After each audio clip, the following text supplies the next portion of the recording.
प्रणाम। हमारे चैनल अम्मा के गीत में आपका स्वागत है। हम एक सोहर गीत गाने जा रहे हैं। आप हमारे चैनल को लाइक करिए, सब्सक्राइब करिए और गाना को पूरा सुनिए।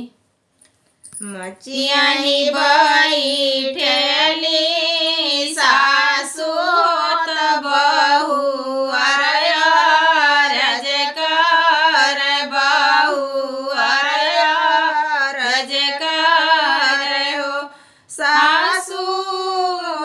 दिन गईले दिया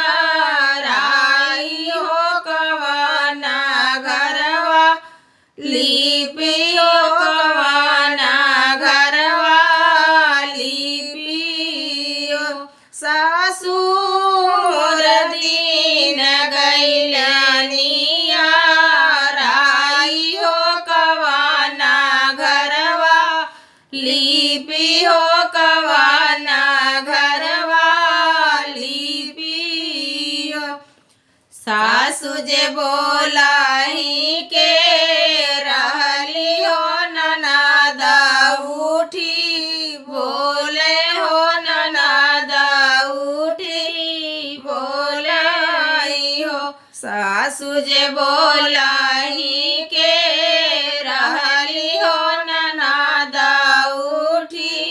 बोले हो ननद उठी बोलाई हो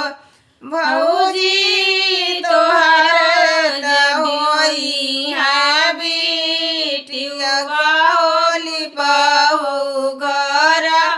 भूसौल होली पहु घर भूसौल हो भौजी तोहर होई है बेटिया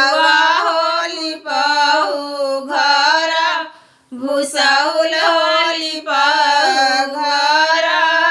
भूसौल हो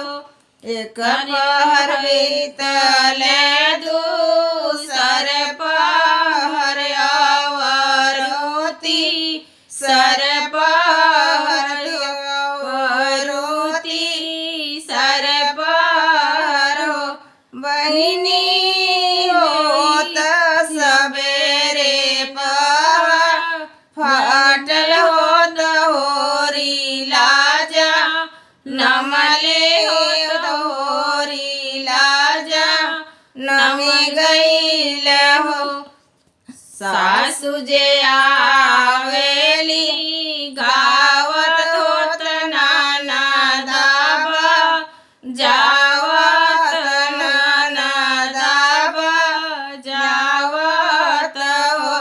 भौजी हमले बहाथ के का गनवा हो भतीजवाने वा छावर हो भतीजवाने वा छावर